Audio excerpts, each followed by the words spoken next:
Theorem 10.9 क्या बोल रहा है? Angles in a same segment are equal. ठीक है, तो देखो सेगमेंट कब बनेगा? ये सर्कल बना दिया और ये हमने कॉर्ड बना दी और ये हो गई हमारी आर ए बी, तो ये हो गई आर। ठीक है, ये हो गई है कॉर्ड। तो आर के लिए मैं और एक चीज मेंशन करता हूँ, सी। तो बोलोगे A B chord, A B R, बोलोगे तो कंफ्यूज हो जाओगे।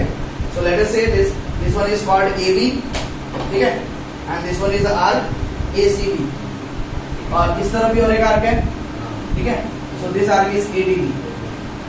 ठीक है, तो अब देखो हमारे पास यहाँ पे जब हम किसी भी सर्कल में एक कॉर्ड को बनाते हैं, ठीक है, the chord divides the circle into two segments.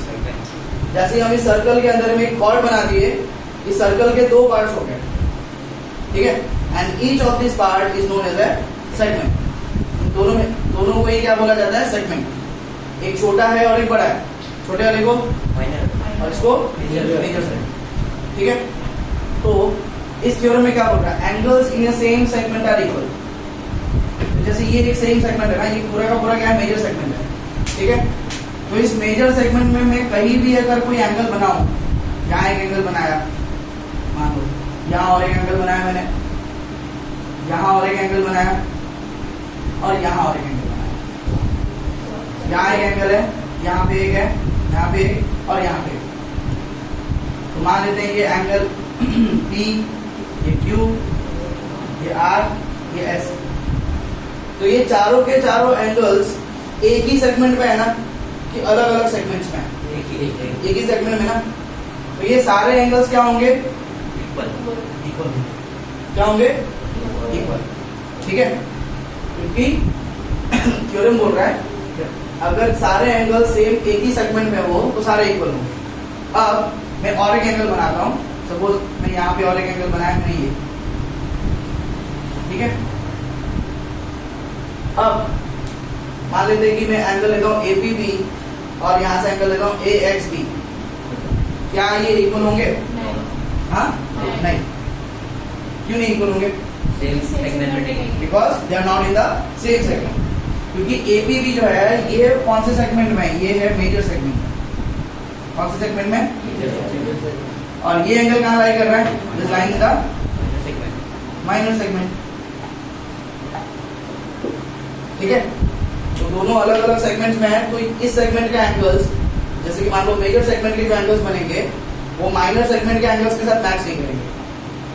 ठीक है, तो मेजर सेगमेंट वाले सारे एंगल्स एक दूसरे के इक्वल। उसी तरह अगर माइनर सेगमेंट में और एक एंगल हम यहाँ बनाएं AYB, तो ये माइनर सेगमेंट वाले दोनों एंगल्स भी क्या होंगे? इक्वल आएंगे। मतलब AXB, AYB both angles are in the same segment। ठीक है, तो फिर से हम क्या बोल पाएंगे? that these two angles are equal as they are lying in the same segment। दोनों सेम सेगमेंट में है तो हम बोल सकते हैं कि दोनों एंगल्स इक्वल होंगे। ठीक है, अलग अलग सेगमेंट में होगा तो होगा इक्वल नहीं होगा, सेम सेगमेंट में हुआ तो हो जाएगा। क्लियर है? अच्छा, अब इसे हम देखते हैं 10.8 में कैसे इसको यूज करेंगे। और इसके बाद एक स्टेटमेंट दिया हुआ है। ठीक है, क्या दिया हुआ है? एंगल इन ए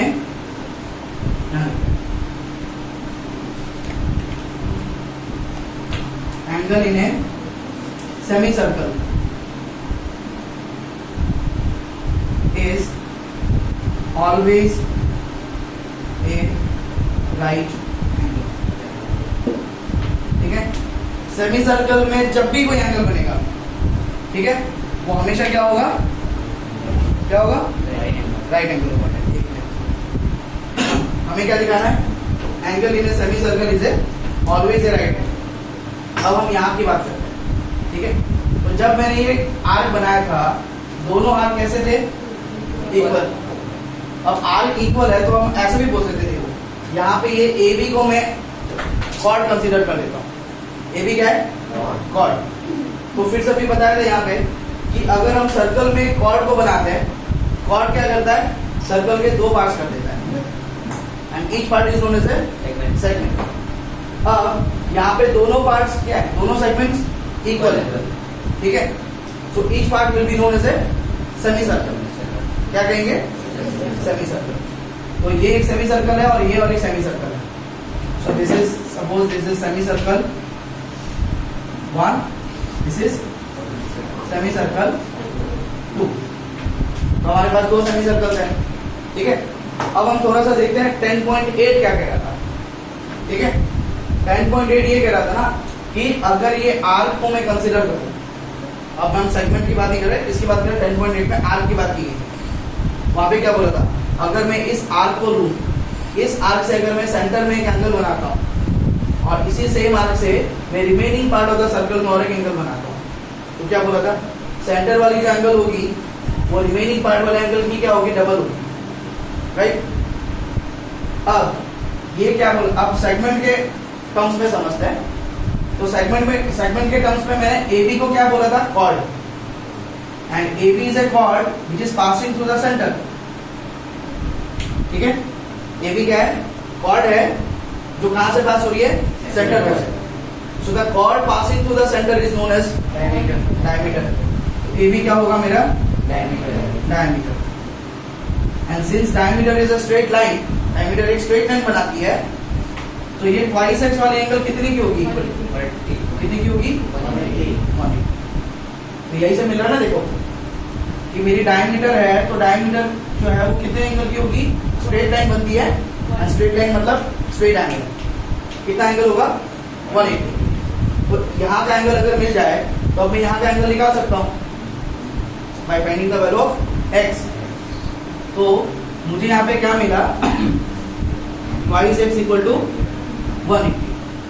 तो अगर मैं 2 को यहाँ ले जाता हूँ तो मुझे x इक्वल टू क्या मिलेगा, 180 डिवाइडेड बाई 2, कितना मिलेगा, 90।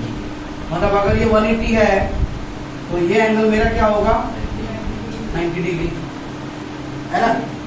क्या तक समझ आया? अच्छा, तो अब देखो ये वाला हमारा सेटिस्फाई हो रहा है ना, angle in a semi circle is a right angle. Semi circle में बना है ना ये एंगल, ठीक है, और वो एंगल क्या बना है, राइट एंगल बना है। अब उसके साथ देखो मैंने और एक चीज जोड़ी है, that angle in a semi circle is always a right angle. कभी भी कहीं भी बनाओ सेमी सर्कल के अंदर, वो हमेशा क्या बनेगी, राइट एंगल। अब देख लो कैसे, अब उसको तुम चाहे इसके टर्म्स में समझो चाहे इसके टर्म्स में, ठीक है। अब मैं और एक एंगल यहां बना देता हूं। अब ये वाला यूज करते थे, ये और भी simple, angle in same segment are equal. ये दोनों एंगल्स एक ही सेगमेंट में है, दोनों इक्वल होगा। दैट मींस अगर ये 90 डिग्री का हुआ तो ये भी कितने का होगा, अगर मैं कोई और एंगल यहां भी बनाऊं वो एंगल भी कितने का होगा, इसीलिए बोला that angle in a semi circle is always a right angle, हमेशा राइट एंगल बनेगा। क्लियर है, कोई डाउट है? तो क्या 10.8, 10.9, इसके बाद 10.10। थ्योरम की स्टेटमेंट थोड़ी सी लंबी है, बट समझना आए तो तोड़ तोड़ के छोटा छोटा सेंटेंसेस बना के समझना, तो समझने में आसानी है। जैसे कि देखिए, if a line joining 2 points, एक लाइन बन रही है 2 पॉइंट को जोड़ के, subtends equal angles at 2 other points, वही 2 पॉइंट से, ठीक है। पहले if a line joining 2 points subtends equal angles, 2 point से बनने वाले एंगल्स क्या होते हैं, equal. At 2 other points line on the same side of the line containing the line segment, the 4 points lie on a circle। सब ऊपर से गया, देखो थ्योरम 10.10। तो डायग्राम के साथ समझते ना फिर, ठीक है। तो चाहो तो पीछे का डायग्राम भी देख सकते हो वैसे। तो देखो पहले समझ ले, if a line segment joining 2 points, ठीक है। तो पहले हम 2 पॉइंट लेते हैं, ठीक है, और 2 पॉइंट को जोड़ के क्या बनाना है, लाइन सेगमेंट। मान लेते हैं मैंने यहाँ एक पॉइंट लिया, यहाँ एक पॉइंट लिया, यहाँ पॉइंट लिया P, यहाँ पे पॉइंट लिया Q। 2 पॉइंट मिल गए, और दो पॉइंट को ज्वाइन करके क्या बनानी है, ज्वाइन करके लाइन सेगमेंट बनानी है। तो देखो हमारा पहला स्टेटमेंट हो गया ना, if a line segment joining two points बन गया सबटेंस। अब क्या हो रहा है, ये लाइन सेगमेंट क्या करेगा, बनाएगा, क्या बनाएगा, equal angles at two other points. ठीक है, ये इस लाइन से दो एंगल्स बनेंगे अलग अलग पॉइंट्स से, और वो दोनों एंगल्स क्या होंगे, इक्वल होंगे। क्या होंगे, इक्वल टू अदर पॉइंट्स। अब वो बाकी जो दो पॉइंट में एंगल बनाएगा, देखो दो पहले दो पॉइंट जो दिए उन दोनों पॉइंट के बीच में लाइन बनेगा। अरे ये बात समझ में, अब इधर में बहुत सारे पॉइंट, तो कंफ्यूज नहीं होना। पहले दो पॉइंट की जो जिसकी बात की गई है, उन दोनों पॉइंट के बीच में क्या बनने वाला है, लाइन बनने वाला है। ठीक है, और इसी लाइन से बाकी और दो पॉइंट में दो एंगल्स बनने वाले हैं। ठीक है, दोनों एंगल्स क्या होंगे, इक्वल एंगल्स होंगे। ठीक है, तो मान लेते एक पॉइंट यहाँ पे है और एक पॉइंट यहाँ पे है। ठीक है, तो इन दोनों पॉइंट से अगर एक पॉइंट ए मान लेते हैं, एक पॉइंट बी मान लेते हैं, पहले दो पॉइंट की बात जो की गई थी उनके बीच में क्या बन रहा है, लाइन सेगमेंट। और बाकी दो पॉइंट जो बताए गए उन दोनों पॉइंट पे इसी लाइन से क्या बनने वाला है, एंगल्स। तो मान लो एक एंगल ये बन गया, दूसरा एंगल, एक एंगल ये बना और एक एंगल। ठीक है, अरे बात समझ में। अब उसके साथ देखो और भी कंडीशन दिए हुए हैं, two other points, second line देखो, टू अदर पॉइंट्स, जो दो बाकी पॉइंट आए, line on the same side of the line. ठीक है, अभी जो बाकी दो पॉइंट्स होंगे वो इस लाइन के सेम साइड में होंगे। ठीक है, यहां देखो क्या कॉमा देखिए, लास्ट लाइन में भी क्या लिखा है, the four points lie on a circle. तो इससे क्या हो रहा है, चारों के चारों पॉइंट सर्कल के ऊपर लाई करते हैं। बात समझ आई? अब फिर से पहले से देखिएगा, क्योंकि जब तक स्टेटमेंट समझ में आएगा आगे का समझने में तो बहुत प्रॉब्लम होगा। अभी भी लग रहा है कि एक दो को डाउट हो रहा है ना। फिर से लाइन बाय लाइन, पहले फर्स्ट लाइन को पढ़ो जरा। If a line segment joining two points, ठीक है, फिर से समझ लो, एक लाइन सेगमेंट बनाएंगे, इसको जोड़ के दो पॉइंट को जोड़ के। तो पहले पॉइंट कौन से लेते मैंने, पी और क्यू। तो दोनों पॉइंट जोड़ के क्या बनाया मैंने, लाइन बनाया पी क्यू, लाइन सेगमेंट बनाई मैंने पी क्यू। ठीक है, सबटेंड्स इक्वल एंगल्स, मतलब ये लाइन से दो इक्वल एंगल्स बनेंगे। ठीक है, समझ आ रही है, सबटेंड इक्वल एंगल्स एट, अब सेकंड लाइन में जाओ, इससे दो एंगल्स बनेंगे, दोनों एंगल इक्वल एंगल्स बनेंगे। ठीक है, एट टू अदर पॉइंट्स, कहां बनेंगे वो एंगल्स, दो और दो पॉइंट्स आएंगे और उन दोनों पॉइंट में एंगल बनेंगे। तो मान लो हमने पॉइंट ले लिया एक ए और एक पॉइंट ले लिया हमने बी, तो ये वो दो पॉइंट्स है जहां पे इस लाइन से एंगल बनने वाले हैं। ठीक है, तो हमें पहले बता दिया कि दोनों एंगल्स क्या होंगे, इक्वल होंगे। तो अगर मान लो ये x होता है तो ये भी एंगल x। उसके बाद और एक कंडीशन दी गई है, टू अदर पॉइंट्स।